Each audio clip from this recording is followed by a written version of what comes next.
Okay, hello guys and girls, everyone listening to this station here. It is Eric who is broadcasting here on your favorite station. At least I hope that's what it's gonna be when it's done. Well, this is the first real live broadcast we're doing since we decided to go English. We're gonna talk a little bit more of that in a while. So I hope you're still listening, because I heard there is some kind of internet-wide outage. It is an ISP called CenturyLink that has some kind of technical problem. I hope it doesn't affect us. Anyway, we are going to talk about the program more later, but we are going to start off with some really good music, because why not? Fade to Black.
Yeah, we're fading that to silent, I guess. So let's talk about the new station, which is not what you're listening to right now, but we're getting there, I promise you we are. In a few weeks we will start a 24/7 broadcasting live station. That thing is now on my kitchen table as an old computer with a lot of screens and keyboards and stuff, and there's gonna be a lot of work with getting the software up and running, but we shall go there. So I can't say much about that right now, but what I can say is stay tuned, because it's gonna get better. Yeah, so that's the thing, and it's gonna be speech. We're gonna use something called voice tracking to keep this going even when I'm asleep. That's a nice thing, I guess. The program is basically running a lot of good Amiga music and me with some decently short speeches, anecdotes, stories, whatever. But, we must proceed into this good night. So, we're going with Gate of the Mysterious.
Alrighty then, that was something called Gate of Mysterious, and it has kinda a mysterious quality to it, if you ask me. Let's talk about the old time, because that's pretty much what we're doing right here. When I was, I think, 15, I got my first Amiga. It was an Amiga 500. It was getting a bit old already back then, and it was Christmas in 1990, which was really a fun experience. And my favorite game wasn't what you thought it would be, because I had a number of games that came with the machine. One of them was this Rainbow Island thing, which I don't know, does anybody like that? I think that was a really boring game, but I'm not much into platformers either, I guess.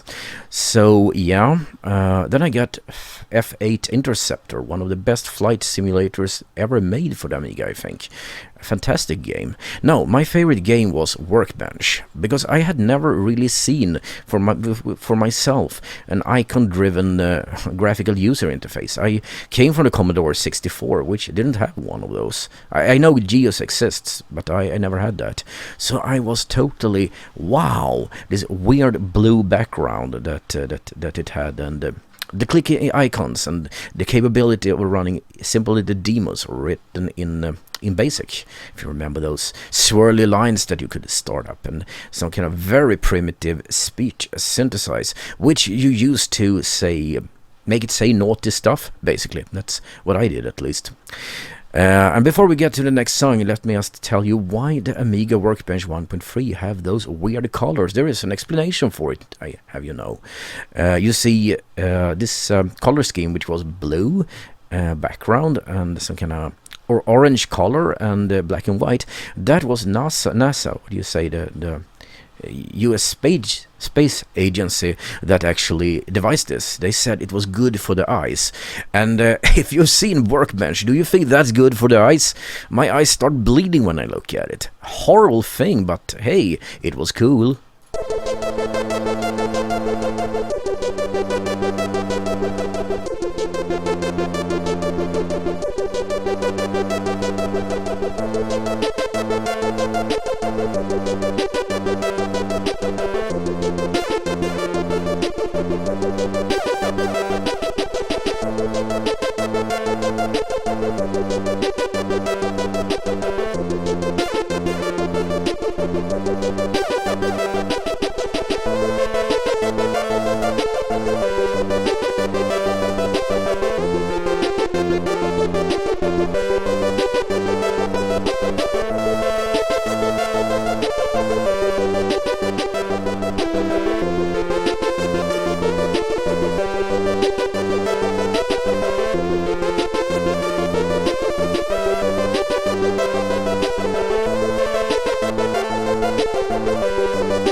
And that's the end of the story. Goodbye and thanks for watching. Okay, I'm just kidding.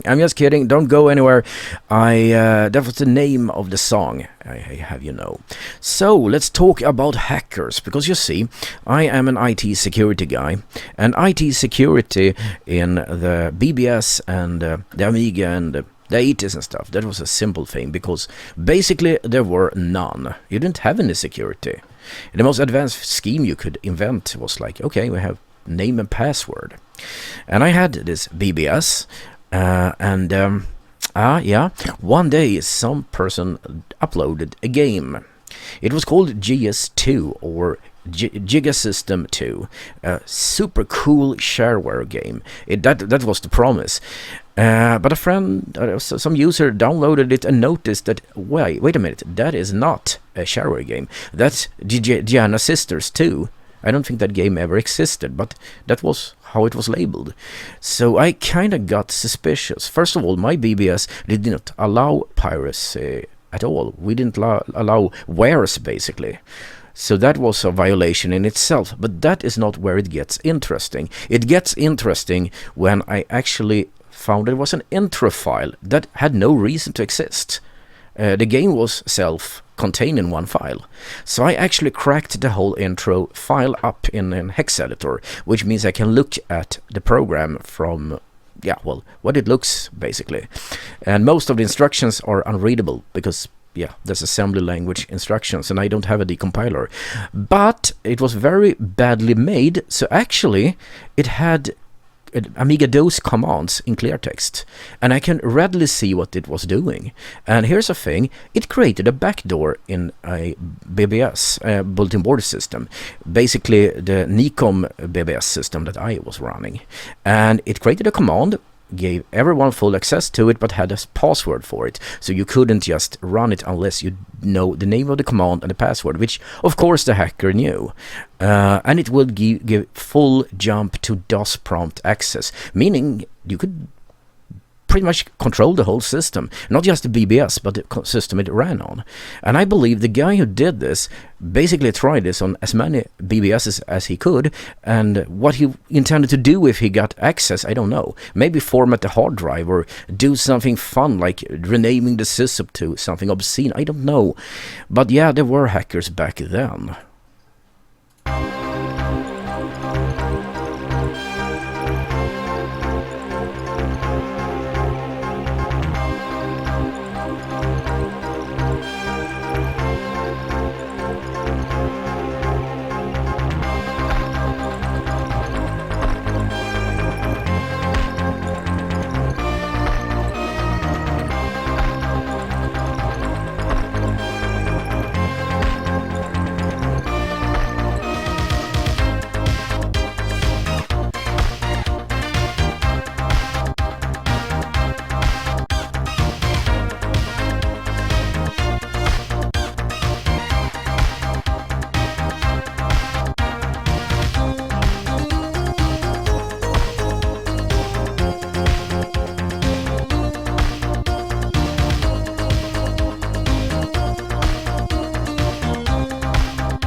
Have you ever seen the message, "Your Amiga is alive"?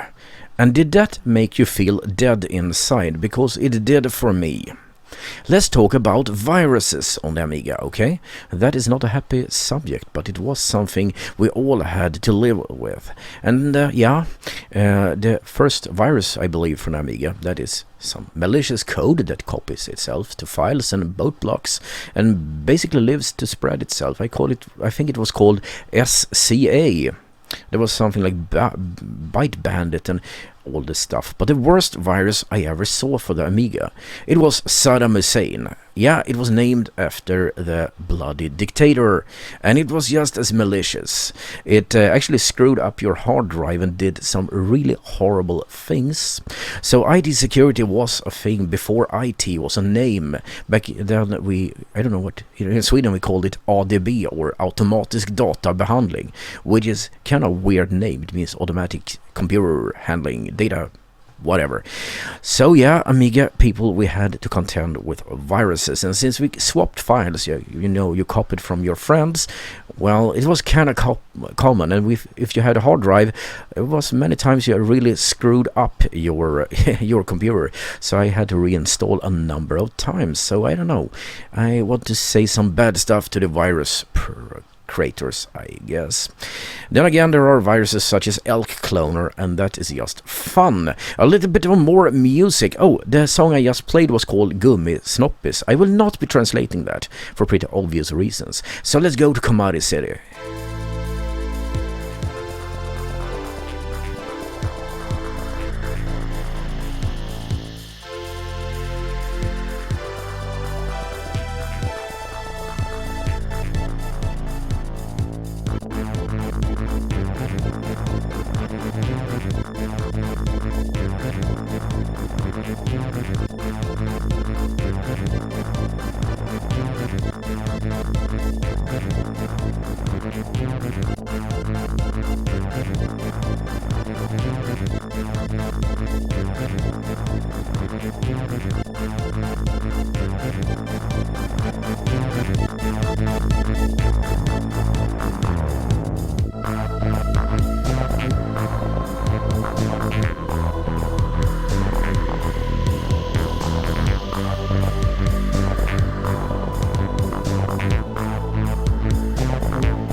Okay, now calm down, please. You're not supposed to do that. Sorry, my mistake. I'm still learning this program.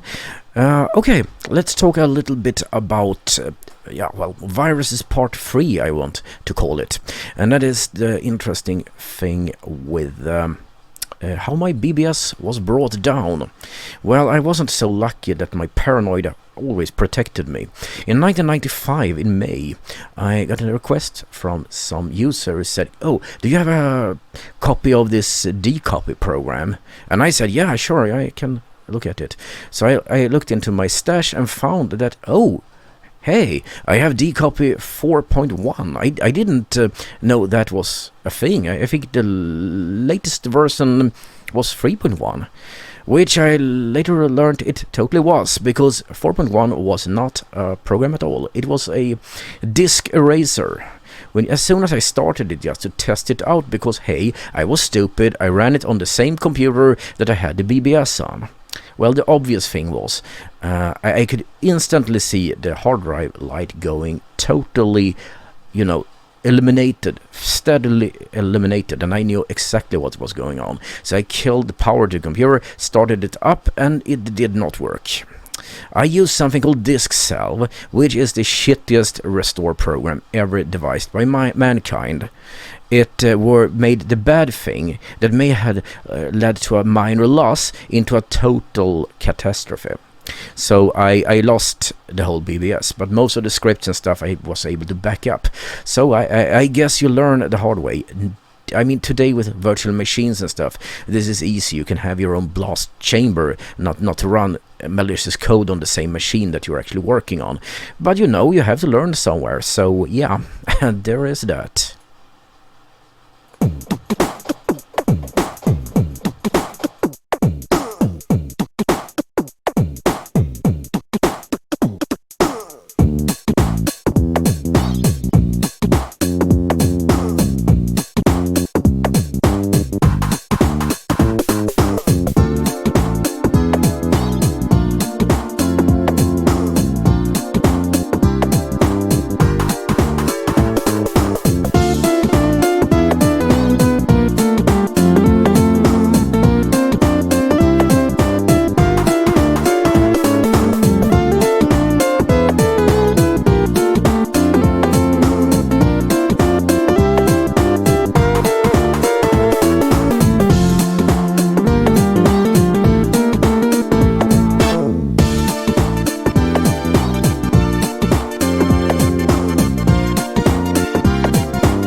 Pools of Poison, and before that it was Mountain Breeze.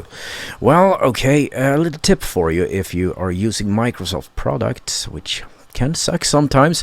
OneNote does take hours or bloody days to actually synchronize your notes. So I'm gonna have to go full Bill O'Reilly here and do it live. That is, I don't have my notes. Alright, so let's discuss the elite dudes, or maybe it's elite dudes. Well, Eric S. Raymond had a little bit funny notes about those people, and they were not the crackers themselves, but they were the people that spread the pirated copies on BBSs and later on, I don't know, internet and stuff. And the worst dudes is kinda a weird, holier-than-thou-art kind of character who believes they are cooler than you are, they have stuff that you don't have, and they are, well, elite. And they speak with this elite speak thing. Well, I won't talk about that, but the funny thing is how insecure they seem to be in themselves. Eric did comment on the fact that if some guy on a BBS called himself, let's say, Pink Daisy or something, they would totally go ballistic and say, huh, what a sissy name and stuff like that, because themselves they had names like Hellraiser and Dr. Chemical Cool Guy, trying too hard or something. It's like, pretty fly for a white guy. You know what we're talking about here, right? And yeah, because they had access to BBSs you could only dream of. They felt that they were kings in their little kingdoms, and they had the attitude to match. So if anybody wants to make fun of elite dude or elite dude or whatever you want to call it, feel free to do so. I think that is hilarious. And now some music.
All right, Sahara. That is a beautiful place, I heard. A bit arid, a bit hot, I guess. But why not? It is a nice thing. Let's talk about the My Amiga is better than yours debate here. I was part in an interesting discussion here on a BBS here in Sweden called Delta City, and it's not that many people of us there because, you know, it's a bit of a dying hobby perhaps, but it's an interesting discussion, and we all agreed on one thing. There were a lot of people around in the scene that thought that just because they had rich parents that bought them their stuff, they were automatically much better than you were. And it was kind of like, oh, what computer do you have? Yeah, I have an Amiga 500. That's just crap. You should have a 1200. That's the thing. How much chip memory? You only have 1 meg. No, that's bad. You know, that kind of attitude. And if it wasn't the computer, it was the modem or whatever things that were connected. And they always had the better stuff. And I felt like, but you didn't create that modem or that computer. What are you bragging about? Having rich parents or no common sense?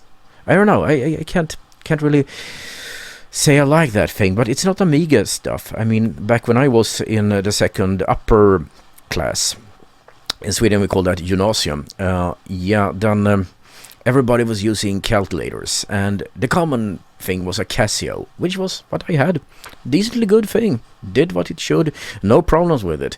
But the cool kids had HP, and the holy grail of nerdery, that was the HP 48. If you had that, you were alright, nobody could touch you, and you were king of the world. What a sad thing this is, really.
Kind of weird song, I would say. It's called Salto Motorola, and I think that's kind of fun. Motorola is an American brand of mobile phones, or was.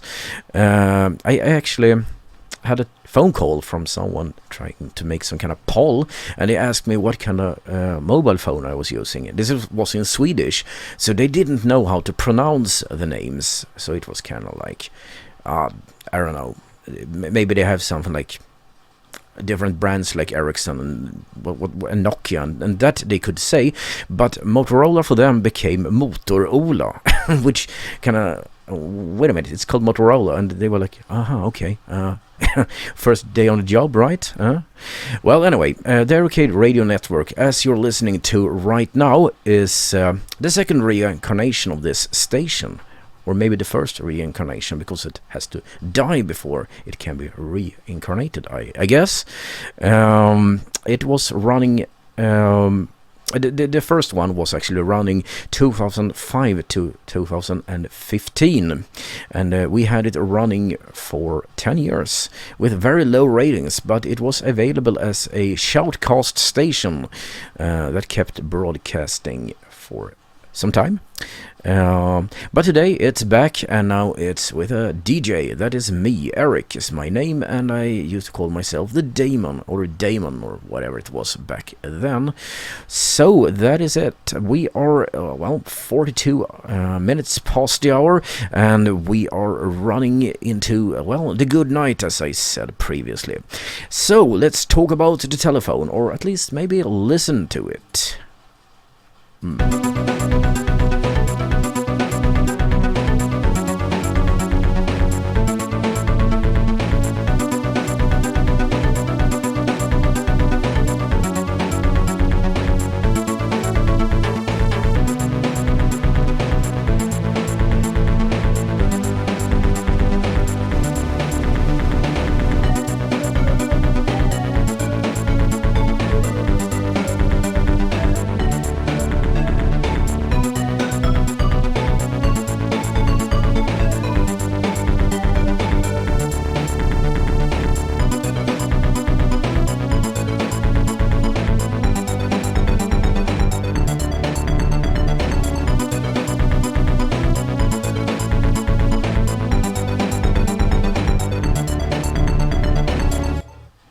Thank you very much. That was the telephone. So, let's talk about the Arcade Network. Well, the.arcade.net is the address that you can go to our website. It's mostly in Swedish at this time, but we have a web page, a sub-page there for this radio station. It's not updated today, but it will be. And if you're Swedish, you should go there, because we have a lot of stories to tell, which is kind of the basis of this show, basically. It's a story about the Amiga, the BBSs that were around, and some of the really interesting persons that were around in the scene, so to speak. So you can hear about demo groups and people like, if you remember him, Lasse B. Lundin. He was quite a character. Well, we are closing to the end here, but we have about a quarter of an hour to run, and why not some more music from the best era there ever were, I guess, at least when it comes to computer music. Well, Expose and...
Okay, that does it again, I guess. We don't need to hear that. But we should talk about the BBS scene in Sweden. There are no big amount of BBSs left. Pretty obvious. If you take a look in the Telnet guide, you will see that in the whole world there is something like 500 BBSs still operating, and most of them are, if not all of them, are Telnet available right now. Very few BBSs here in Sweden are on real telephone lines. As far as I know, Delta City used to be, and Suga, the Swedish user group Amiga, has a line still where you can find a little hidden BBS called Marvin BBS, which is not available anywhere else. But most other things, yeah, well, they're accessible through SSH or Telnet. And, well, I believe Joakim Melin's list of Swedish BBSs is like 25 or something, but most of them are not operating as far as I can see. So that leaves a little cadre of BBSs such as Jocke's own Delta City. We have Björn in Visby who has one called This Old Cabin. We have mine called the Arcade Network that has absolutely no activity, so I wouldn't recommend you go there because Tumbleweed City, anyone? Yes, definitely. We had something called Retro BBS, but it seems to be down. Suga, as I said, has a BBS that is quite nice actually, but there's not much activity in there. So the BBS scene, such as it is alive, sorta, kinda, maybe not. If you wonder why there's so many songs that start by themselves, I have a little bit of problem getting the breakpoints to work in the program. It's not the program, it's me being quite unskilled in using it. So yeah, there is always that. Anyway, we are going on here. We have a few notes left to say and 10 minutes to go about. So I hope it's been fun for you, but well, we're not dead yet. Have some few stories left, as I said. More music. We are going with the piano plinker. That cannot be proper English. Okay.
Yeah, well, I don't think anyone here speaks anything else than Swedish. I don't think we have any international viewers yet, but if we do, I can't see who those two people, brave people that are actually watching this show are, but I would guess that word plinka, which means kind of, yeah, playing around on a piano pretty randomly, is just a Swedish word. We don't have that in English, I guess. At least it's not called that.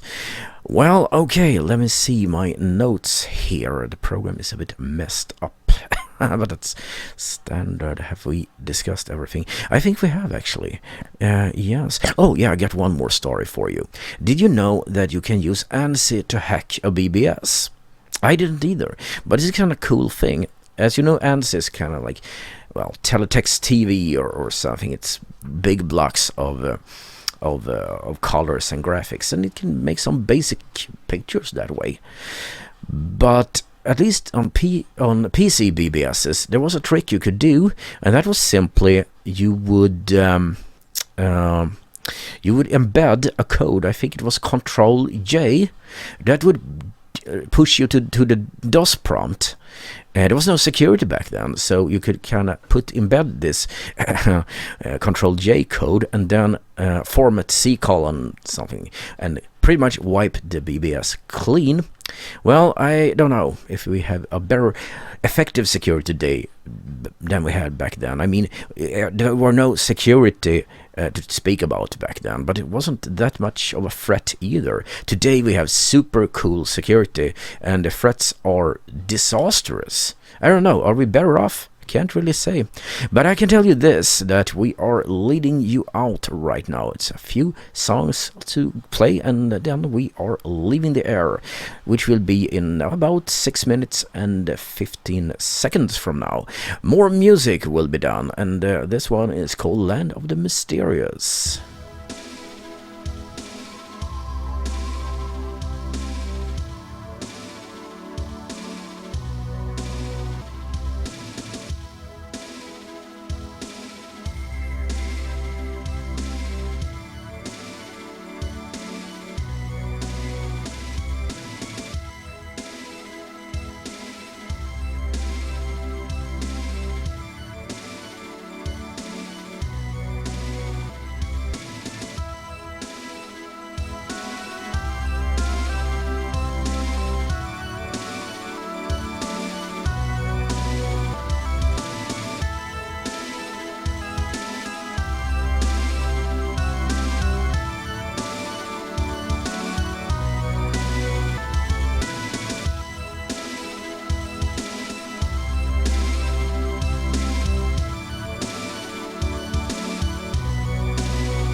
Yeah, okay.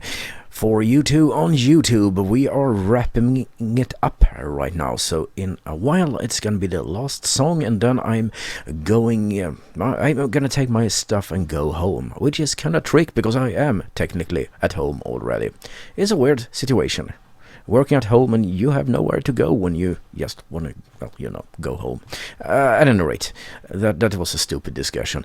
What have we done today? Well, today's pattern has been hackers from the past. How you did hack BBSs, how you hacked ANSI graphics, and basically a lot of other things. Viruses, we spoke about viruses. And of course, my first experience with the coolest game ever done, which was called a workbench. Maybe it's more like a clown costume for a DOS or something, but still, I liked that. I thought that was kind of cool and all. My name is Erik Zalitis, and I was called the Daemon, or Demon, or whatever, not Matt Damon. Stop thinking like that. And I want to say thank you for listening. We will lead you out with Jaha, which is a Swedish song of sorts. I just want to say, I intend to make one of those live shows every weekend until the station starts. This is how I basically train myself into using the software and whatever. So yeah, you're gonna have to contend with a lot of my mistakes, but I will eventually learn to operate this system properly. So until next time, stay classy out there, Stockholm, and the rest of the world.